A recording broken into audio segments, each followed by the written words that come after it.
मैं परवीन खातोला राजगुरु नवोदय क्लासेज में आप सभी का स्वागत करती हूँ। हमने पिछले वीडियो में संख्या और संख्या पद्धति शुरू की थी।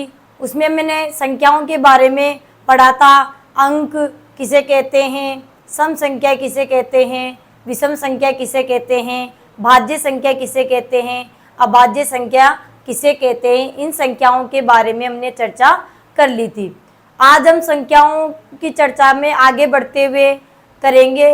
वो पहली संख्या हम पढ़ेंगे अभाज्य संख्या। अभाज्य संख्या या रूढ़ संख्याएं, इसको अंग्रेजी में प्राइम नंबर्स भी कहते हैं। अभाज्य संख्या का दूसरा नाम है रूढ़ संख्याएं, यानी रूढ़ संख्याएं आ जाए इसका मतलब होता है अभाज्य संख्या की वो बात कर रहा है। एग्जाम में प्रश्न में आपके रूढ़ संख्या आ जाए इसका मतलब है कि वो अभाज्य संख्या की बात कर रहा है। इसको अंग्रेजी में हम प्राइम नंबर्स भी कहते हैं। वे प्राकृत संख्या हैं जिनमें एक और स्वयं का ही भाग जाता हो, उसे अभाज्य संख्या कहते हैं। जिसमें एक और स्वयं का ही भाग जाता हो, यानी एक का तो सभी प्राकृत संख्याओं में भाग जाएगा और स्वयं का ही भाग जाता हो, उसे हम अभाज्य संख्या कहते हैं। अगर हम इसकी दूसरी परिभाषा की बात करें तो जिस प्राकृत संख्या के केवल दो ही गुणनखंड हो, कितने गुणनखंड हो? दो ही गुणनखंड हो, उसे अभाज्य संख्या कहते हैं। अब मैंने यहाँ पर प्राकृत संख्या लिखी है, यहाँ पर भी प्राकृत संख्या लिखी है और यहाँ पर भी प्राकृत संख्या लिखी। इसका मतलब है कि यहाँ पर पूर्ण संख्या की हम बात नहीं कर रहे हैं, यानी सारी प्राकृत संख्याएं पूर्ण संख्या तो होती है लेकिन उसमें पूर्ण संख्या में जीरो आता है। तो भाज्य अभाज्य की जब हम बात करते हैं तो वहां पर जीरो हमारा काम नहीं आता है, इसलिए यहाँ मैंने प्राकृत संख्या लिखी, यानी गिनती करने वाली संख्या जिन्हें हम प्राकृत संख्या कहते हैं वो लिखी है। अब यहाँ मैंने नोट लगाकर एक बात लिखी है कि एक न तो भाज्य संख्या है तथा न ही अभाज्य संख्या। इसका मतलब है कि जब भी हम भाज्य और अभाज्य संख्याओं की बात करेंगे तब हम एक को काम में नहीं लेंगे, यानी एक दोनों में ही नहीं आता है। क्यों नहीं आता है ये भी मैं आपको बता देती हूँ कि जब हम एक की बात करते हैं तो एक में एक का ही भाग जाता है, एक में एक का ही भाग जाता है। यानी अब मैं बात की थी कि इसके दो गुणनखंड होने चाहिए, जिसके प्राकृत संख्या के दो ही गुणनखंड हो उसे बात, तो इसका तो गुणनखंड एक ही है, यानी इसका तो एक ही टुकड़ा हुआ, इसलिए नहीं आ रही। दूसरी परिभाषा आपने लिखी थी कि एक और स्वयं का ही भाग जाना चाहिए, तो एक स्वयं खुद ही है और एक का एक ही, यानी एक ही चीज आ रही है, तो इसका मतलब इस परिभाषा में ये कहीं भी नहीं आ रही है। तो ये न तो भाज्य होगी और न ही अभाज्य होगी। भाज्य तो हो ही नहीं सकती लेकिन अभाज्य भी ये नहीं होगी। यानी जब हम अभाज्य संख्याओं की शुरुआत करेंगे तो वो शुरुआत होगी हमारी दो से। दो के बाद 3, 5, 7, 11, 13, 17 और डेडेस करके मैंने आगे लिखा है आदि, यानी इसके आगे और भी संख्याएं, और भी अभाज्य संख्याएं चलती जाएगी, निरंतर चलती चली जाएगी। अब यहाँ दो की हम बात करें कि दो अभाज्य संख्या है तो देखिए दो में एक का भाग जा रहा है और स्वयं दो का भाग जा रहा है, यानी परिभाषा में आ रही है कि एक और स्वयं का ही भाग जाता हो उसे अभाज्य संख्या कहते हैं। और इसके दो ही गुणनखंड हो तो इसके दो ही गुणनखंड यानी दो ही टुकड़े हो रहे हैं, यानी दो ही संख्याओं का इसमें भाग जा रहा है, इसका मतलब है ये अभाज्य संख्या है। उसके बाद हमने 3 लिखी थी, तो 3 में एक का और 3 का, यानी एक का और स्वयं 3 है तो 3 का ही भाग जा रहा है। और दूसरा देखिए कि इसके दो ही गुणनखंड है, इसलिए ये भी अभाज्य संख्या है। इस तरीके से आगे 5, 7, 11, 13, 17 ये सभी हमारी क्या होगी? अभाज्य संख्या होगी। और अभाज्य संख्याओं का भी कोई अंत नहीं होता, ये भी अनंत तक ही चलती जाती है, इसकी आखिरी संख्या हम नहीं लिख सकते। इसके बाद हम 1 से 100 के बीच कितनी अभाज्य संख्या होती है और बड़ी और छोटी अभाज्य संख्याओं की हम बात करेंगे। 1 से 100 के बीच अभाज्य संख्याएं, 1 से 100 के बीच कितनी अभाज्य संख्याएं होती है वो मैंने यहाँ पर लिख दी है। अब उनको पढ़ते हैं कौन कौन सी होती है।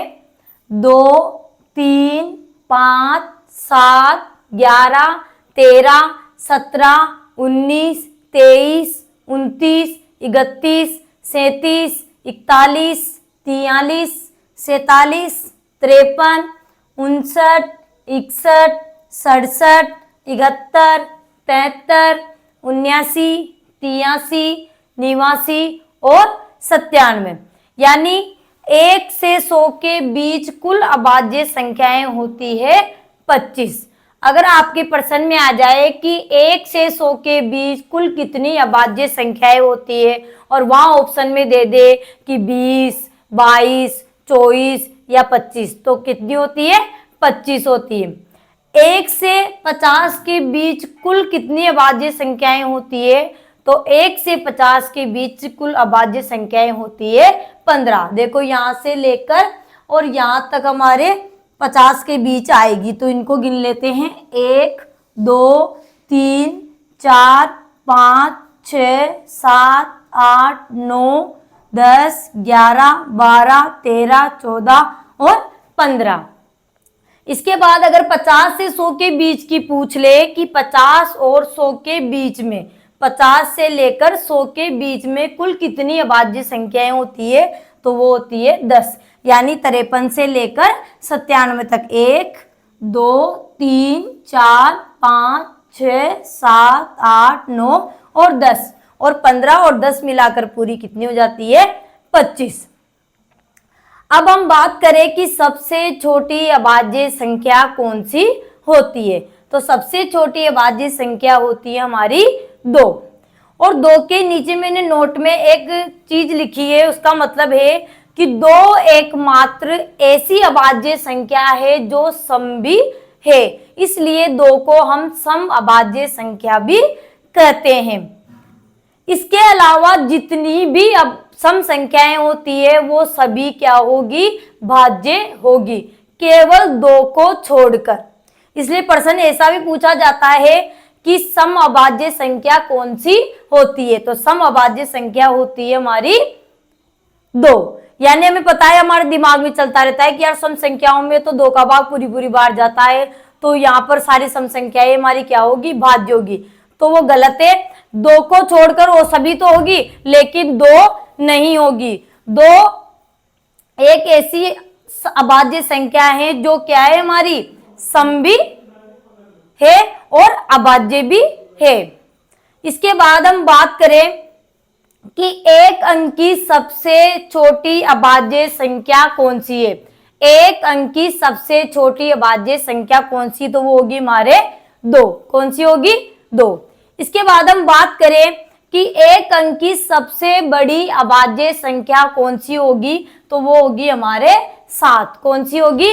7। देखिए एक अंक की संख्या यहाँ लिख रही है 2, 3, 5, 7 और 7 के बाद 11 है, वो 2 अंकों की शुरू हो जाएगी, इसलिए एक अंक की सबसे बड़ी अभाज्य संख्या होगी हमारे 7। इसके बाद हम बात करें कि 2 अंकों की सबसे छोटी अभाज्य संख्या कौन सी है? तो वो होगी हमारे 11। यहां से स्टार्ट हो रही है, तो 2 अंकों की सबसे छोटी अभाज्य संख्या होगी हमारे 11। इसके बाद हम बात करें जो सबसे इंपॉर्टेंट है और कई बार एग्जाम में पूछी भी जा चुकी है कि 2 अंकों की सबसे बड़ी अभाज्य संख्या कौन सी है? तो 2 अंकों की सबसे बड़ी अभाज्य संख्या होगी हमारे 97। 2 अंकों की सबसे बड़ी अभाज्य संख्या कौन सी होगी? 97। इसके बाद हम बात करेंगे सहअभाज्य संख्याओं की। सहअभाज्य संख्याएं, सहअभाज्य संख्याओं को अंग्रेजी में को प्राइम नंबर्स भी कहते हैं। जिन 2 प्राकृत संख्याओं का महत्तम समापर्त्य, जिन 2 प्राकृत संख्याओं का महत्तम समापर्त्य यानी म स प 1 हो, उसे सहअभाज्य संख्या कहते हैं।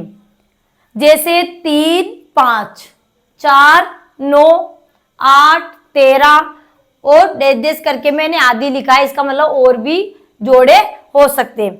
अब यहाँ पर मैंने जो जोड़े लिखे हैं, इसका ये मतलब है कि जो जोड़े वो प्राकृत संख्याओं के तो है, लेकिन जरूरी नहीं है भाई दोनों भाज्य हो या दोनों ही अभाज्य हो, एक भाज्य हो एक अभाज्य हो, कैसी भी हो सकती है। यानी दोनों अभाज्य भी हो सकती है। जैसे इस जोड़े में 3 और 5 है तो दोनों अभाज्य हैं, और इस जोड़े में 4 और 9 लिखे तो दोनों भाज्य हैं, और इस जोड़े में 8 और 13 लिखे हैं तो इसमें एक भाज्य हैं और एक अभाज्य है। तो जरूरी नहीं है भाई जोड़े अभाज्य संख्याओं के हो, भाज्य अभाज्य का भी हो सकता है, भाज्य भाज्य का भी हो सकता है, भाज्य और अभाज्य का भी हो सकता है। सबसे इंपॉर्टेंट जो बात है कि उनका मसप क्या आना चाहिए, एक आना चाहिए। अब यहाँ पर मैं एक उदाहरण देकर आपको बता रही हूं कि कैसे उसका मसप एक आता है। अब महत्तम समापवर्ती क्या होता है इसके बारे में तो हम हमारे अलग से एक प्रश्नावली पढ़ेंगे, लेकिन यहाँ एक उदाहरण से मैं आपको थोड़ा बहुत समझा रही हूँ कि महत्तम समापवर्ती कैसे निकाला जाता है। तो महत्तम समापवर्ती निकालने की दो विधियां होती है, एक होती है अभाज्य गुणनखंड विधि और दूसरी होती है हमारी भाग विधि। तो यहाँ पर हम अभाज्य गुणनखंड विधि से यहाँ पर इसका मसप हम निकाल रहे हैं। जैसे हमारे मसप अलग अलग जितनी भी संख्या होती है उनको अलग अलग लिख दिया जाता है और उसको अभाज्य संख्याओं से ही भाग दिया जाता है। अभाज्य संख्याओं की हमने भी चर्चा की थी, तो इनमें केवल अभाज्य संख्याओं का ही भाग दिया जाएगा। तो 2 से शुरू करेंगे तो 4 में 2 का भाग जाता है, तो 2 का भाग कितनी बार जाता है, 2 बार। फिर 2 का भाग कितनी बार जाता है, 2 में 1 बार। और हम भाग कब तक देते जाएंगे, जब तक नीचे 1 नहीं आ जाए। इस तरीके से 2 का भाग 4 में कितनी बार गया, 2 बार, और 2 का भाग 2 में गया 1 बार। यानी ये संख्या का तो हमने अभाज्य गुणनखंड कर लिया। अब 9 के हम करते हैं तो 9 में 2 का भाग नहीं जाता, हमें पता है। उसके बाद 2 के बाद अभाज्य संख्या आती है हमारी 3, और 3 का भाग 9 में पूरी बार जाता है, 3 3 9, और 3 में 3 का भाग 1 बार जाता है, 3 एकम 3। यानी इनमें केवल अभाज्य संख्याओं का ही भाग दिया जाता है। और उसका नियम होता है कि पहले हम 2 का भाग देते हैं, अगर 2 का भाग नहीं जाता है तो उसके बाद 3 का देते हैं, और 3 का नहीं जाता है तो फिर हम 5 का देते हैं। इस तरीके से 5 का नहीं जाए तो फिर हम 7 का देते हैं और आगे बढ़ते हुए जाते हैं। और भाग कब तक देते हैं, जब तक कि नीचे 1 नहीं आ जाता तब तक हम देते हैं। यानी पूरा भाग चला जाए, यानी भागफल में हमारे 1 आ जाए, तब हमारा भाग, ये जो अभाज्य गुणनखंड हम कर रहे हैं वो पूरा कंप्लीट हो जाता है। अब हम लिखेंगे कि 4 के जो अभाज्य गुणनखंड है वो आए हमारे 2 गुणा में 2, और 9 के हमारे अभाज्य गुणनखंड आए 3 गुणा में 3। अब मसब में क्या होता है कि जितनी भी संख्याओं के हम अभाज्य गुणनखंड कर रहे हैं उनके हम जोड़े बनाते हैं। तो यहाँ पर 2 है और यहाँ पर 3 है, तो कोई जोड़ा नहीं बन रहा है। 2 है 3 है, यानी दोनों में अलग अलग आ रही है, कोई जोड़ा नहीं बन रहा है। जब उन संख्याओं के कोई जोड़े नहीं बनते हैं तो उनका मसब 1 माना जाता है। क्या माना जाता है, 1 माना जाता है। दोनों में नीचे 1 1 आ रहा है, तो 1 का भाग तो हम देंगे नहीं, क्योंकि 1 अभाज्य संख्या हमारी है ही नहीं, इसको तो अभी हमने पढ़ा ही था। तो जब उनका कोई जोड़ा नहीं बनता है तो उन संख्याओं का मसब 1 माना जाता है, यानी महत्तम समापवर्ती 1 माना जाता है। इसलिए ये जो मैंने जोड़ा लिखा है वो किसका जोड़ा है, सह अभाज्य संख्याओं का जोड़ा। इस प्रकार आप 8 13 और 3 5 का भी निकालेंगे तो इनका भी मसब हमारे 1 ही आएगा। इसके बाद हम बात करेंगे युग्म अभाज्य संख्याओं की। युग्म अभाज्य संख्याएं, युग्म अभाज्य संख्याओं को अंग्रेजी में ट्विन प्राइम नंबर्स भी कहते हैं। यानी युग्म का मतलब होता है 2, यानी 2 का जोड़ा। जिन 2 अभाज्य संख्याओं के बीच 2 का अंतर हो उसे युग्म अभाज्य संख्या कहते हैं। यानी ऐसी 2 अभाज्य संख्या जिनके बीच 2 का अंतर हो, यानी गैप होना चाहिए, उसे हम युग्म अभाज्य संख्या कहते हैं। जैसे 3 5, 5 7, 11 13, और डैश करके मैंने लिखा है आदि, इसका मतलब और भी जोड़े होते हैं। ठीक है, तो यहाँ पर देखिए 3 और 5 के बीच 2 का अंतर है, 5 और 7 के बीच भी 2 का अंतर है, 11 और 13 के बीच भी 2 का अंतर है। और सभी क्या है, 2 जोड़े में जो भी संख्या लिखी हुई है दोनों क्या है, अभाज्य संख्या होनी चाहिए। जो हमारे लिखी हुई है 3 और 5 वो भी अभाज्य हैं, 5 और 7 वो भी अभाज्य हैं, 11 और 13 वो भी अभाज्य।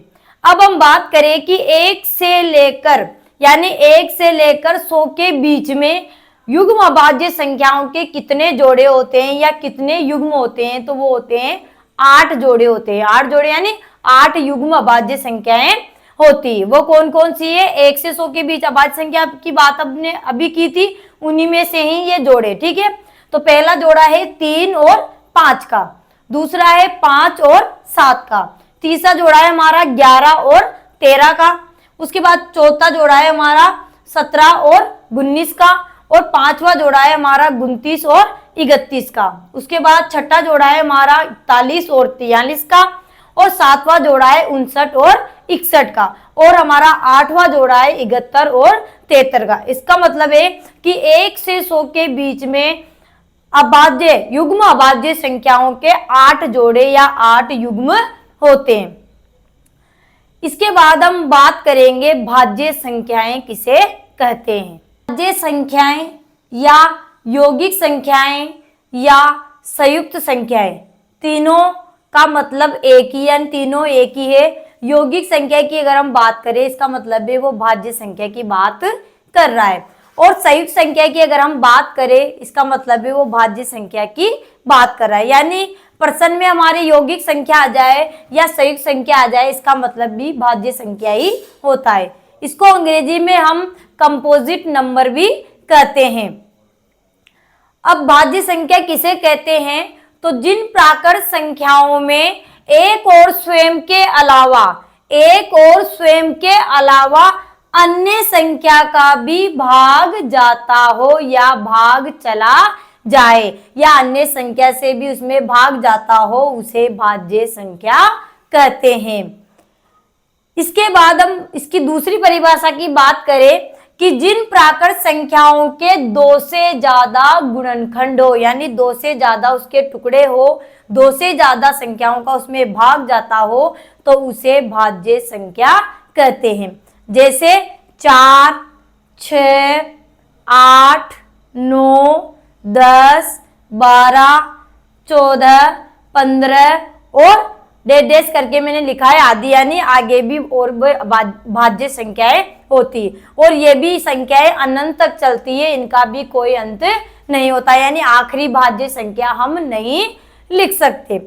अब बात करें कि 4 भाज्य संख्या हैं, तो देखिए 4 में 1 का भाग जाता है, 1 का तो सभी प्राकृत संख्याओं में जाएगा, जितनी भी प्राकृत संख्याएं हमारी उनमें 1 का स्वयं का तो भाग जाएगा, तो यहाँ 1 का भाग जाता है, लेकिन 4 में 2 का भी भाग 2 बार पूरी बार चला जाता है, और फिर 2 के बाद में 3 का जाता ही नहीं है, और 4 का भी जा रहा है, 4 एकम 4, यानी इसमें 1 और स्वयं के अलावा अन्य संख्या यानी 2 का भाग चला गया, इसलिए ये क्या हो जाएगी हमारी भाज्य संख्या। या यूं कहे कि इसके 2 से ज्यादा गुणनखंड है, देखो 1, 2 और 3 गुणनखंड हो रहे हैं, यानी 2 से ज्यादा गुणनखंड हो रहे हैं, इसलिए हमारी भाज्य संख्या होगी।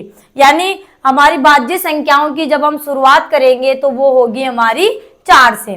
वैसे देखिए जैसे 10 को हम देख लें तो 10 में 1 का भाग जाएगा, ये तो सभी में जाएगा ही जाएगा, 1 के बाद इसमें 2 का भाग भी पूरा जा रहा है, 2 पंजे 10, उसके बाद 3 का नहीं जाता है, 4 का भी नहीं जाता है, और 5 का जाता है, 5 दूनी 10, यानी 5 का जा रहा है, 5 के बाद 6 का नहीं जा रहा, 7 का भी नहीं जा रहा, 8 का भी नहीं जा रहा, 9 का भी नहीं जा रहा, और 10 का जा रहा है, 10 एकम 10, यानी 1 और स्वयं के अलावा इसमें अन्य 2 और 5 संख्याएं, 2 और 5 उनका भी भाग जा रहा है, इसका मतलब ये भाज्य संख्या है, हमारी परिभाषा में ये आ रही है। दूसरी बात करें कि 2 से ज्यादा गुणनखंड है, तो हाँ इसमें 2 से ज्यादा गुणनखंड है, इसमें कितने गुणनखंड आ रहे हैं, इसके 4 गुणनखंड आ रहे हैं, इसलिए ये हमारी भाज्य संख्या है। इस तरह और भी हम बात करें तो वो सभी हमारी भाज्य संख्याएं होगी। इसके बाद हम बड़ी और छोटी भाज्य संख्याओं की बात करेंगे।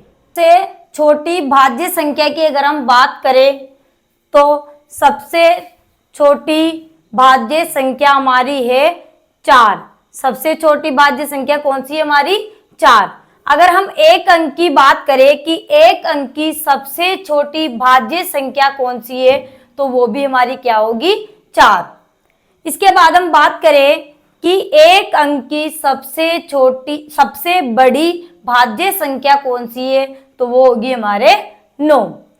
वैसे हम बात करें कि 2 अंकों की सबसे छोटी भाज्य संख्या कौन सी है, तो वो होगी हमारे 10।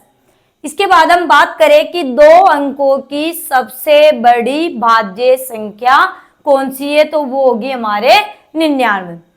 इसके बाद देखो बच्चों, यहाँ मैंने इधर आपको सभी में 99 दिख रहा है, और मेरी जो इधर मैंने जो बात लिखी वो सब में अलग अलग बात लिखी है, फिर भी सभी का आंसर एक ही आ रहा है। तो आपने इससे पहले जितनी भी हमने संख्याएं पढ़ी थी, प्राकृत संख्या किसे कहते हैं, पूर्ण संख्या किसे कहते हैं, सम संख्या किसे कहते हैं, विषम संख्या किसे कहते हैं, भाज्य संख्या किसे कहते हैं और अभाज्य संख्या किसे कहते हैं, उसी आधार पर मैंने एक प्रश्न के उदाहरण के रूप में आपको यहाँ समझाने की कोशिश कर रही हूँ कि कैसे हम उस संख्या तक पहुंचेंगे, वहां परिभाषा हमारी काम आएगी और उस आधार पर हम उस सवाल का जवाब दे पाएंगे। देखिए जैसे प्रश्न है कि 2 अंकों की सबसे बड़ी प्राकृत संख्या कौन सी होगी, तो वो होगी हमारे 99।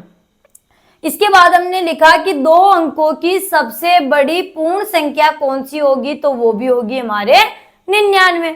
और 2 अंकों की सबसे बड़ी विषम संख्या पूछे तो भी वो हमारी होगी 99।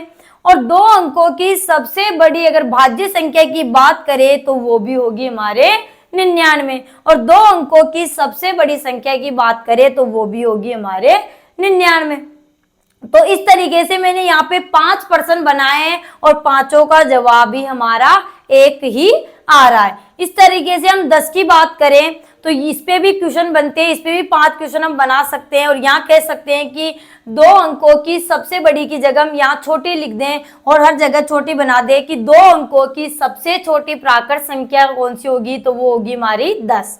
वैसे 2 अंकों की सबसे छोटी पूर्ण संख्या कौन सी होगी, तो वो भी होगी हमारे 10। और 2 अंकों की सबसे छोटी, यहाँ पर सम की जगह विषम की जगह सम बोले तो वो भी होगी हमारी 10। और 2 अंकों की सबसे अगर हम छोटी बात करें तो वहां पर ये सबसे छोटी संख्या की बात करें तो वो भी हमारी होगी 10। यानी 4 प्रश्न मैंने बोले और चारों के जवाब मेरे क्या आ गए, 10 आ गए। इस तरीके से आपको परिभाषाएं जो आपने पढ़ी है उनकी परिभाषाएं वहां नहीं पूछी जाएगी, परिभाषाओं से संबंधित प्रश्न वहां पर पूछे जाते हैं। इसलिए परिभाषाओं को याद करने के बाद आपको प्रश्न को पढ़ना है और देखना है कि प्रश्न कौन सी संख्या की बात कर रहा है, बड़ी की कर रहा है या छोटी की कर रहा है, सम संख्या की बात कर रहा है, विषम की बात कर रहा है या पूर्ण संख्या की बात कर रहा है या फिर अभाज्य संख्या की बात कर रहा है या फिर भाज्य संख्या की बात कर रहा है।